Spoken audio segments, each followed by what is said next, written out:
Following on from our recap of the basic idea of functions, let's have a look at some elementary functions and some elementary operations on functions. First, let us begin with the basic function, which is the polynomial. Now, the polynomial is just a sum of powers of x with different coefficients.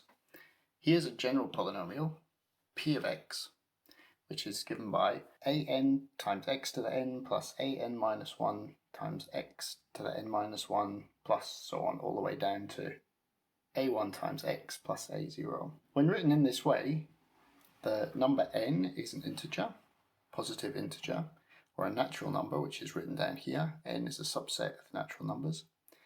And polynomials are defined for all x in R. So some simple examples. F of x is 3x cubed plus 4 is a polynomial, or f of t is t to the 6 plus 2t to the 5 minus 7 is a polynomial, and so on. In general, we refer to the highest power of the polynomial as the order or the degree. So for this general polynomial, the degree is n. And for these two examples, the first example is a third order polynomial or a cubic, and the second example is a sixth order polynomial. Let's have a look at a couple of examples with graphs. Here's an example of a fourth order polynomial, x to the 4 minus 3x cubed minus 3x. One of the key features of this is for very large positive x and large negative x, this tends to plus infinity. So as x becomes large in either direction, it tends to plus infinity. And in the middle there's a turning point where the slope becomes horizontal. Here's now a polynomial of a higher order, fifth order polynomial, x to the 5 minus 3x to the 4 minus 3x. And this has two turning points in the middle. In general, a polynomial will have n minus 1 turning points. This is an example with two turning points. And again, it heads off to plus and minus infinity as x becomes very large in either direction. The next class of functions we come to are known as rational functions, and these are just ratio of two polynomials.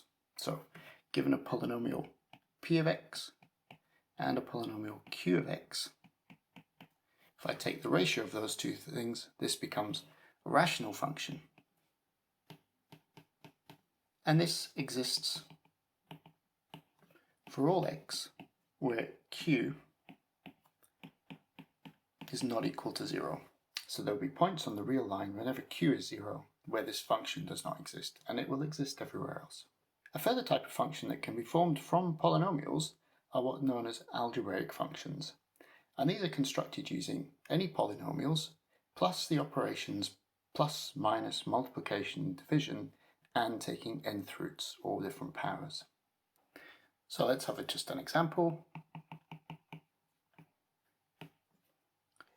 So here's just a random example of an algebraic function constructed with polynomials as the basic functions, then taking ratios of these, the square roots of these, and here's a fifth root, and so on.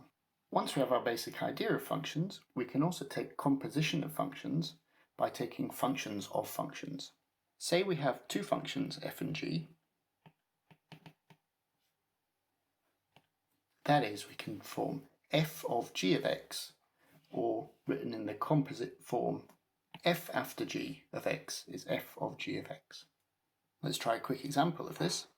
If we take f of x equals x squared and g of x equals the square root of x plus 2, I can form f after g and g after f.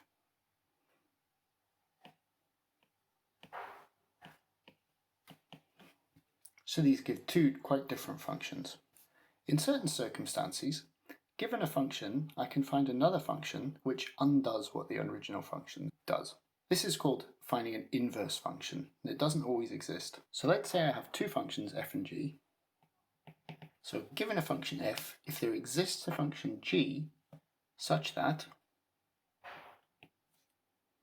g of f of x gives you x and f of g of x also returns x, then that means that f and g are inverse functions of each other.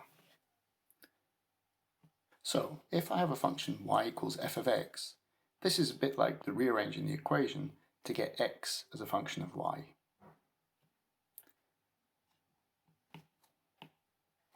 Let's try a quick example. Let's find the inverse function of f of x is the square root of x plus 3. And we write the inverse with a f to the minus 1 to denote the inverse of this function. So what we do is we let y equal the square root of x plus 3 and then just rearrange for x.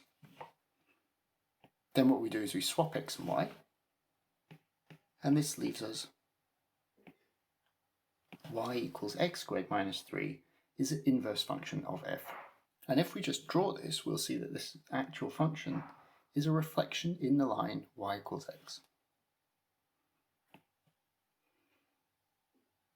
In general, it's easiest to think of an inverse function as a reflection in the line y equals x. And the reason is as follows. If I take the line y equals x and some point AB that happens to lie on my function, then what I'm doing when I find the inverse is swapping A and B around. And that is just a reflection in y equals x. Now, in fact, inverses don't always exist for functions. A function has to be what's called one-to-one in order for the inverse to exist. A function is one-to-one if it never takes the same value twice. That is to say that f of one value of x is never equal to f of another value of x. Here's an example of a function which is not one-to-one, and I can see this by doing what's called the horizontal line test. If I draw a horizontal line through the function, I can see that it takes on the same y value for different values of x. And that means finding the inverse is impossible for this function. Whereas a function such as this will have an inverse because at any horizontal line I draw through it will only cross the function once. So this horizontal line test is a really important way to test for whether a function is one-to-one, and if it is one-to-one, then it will have an inverse.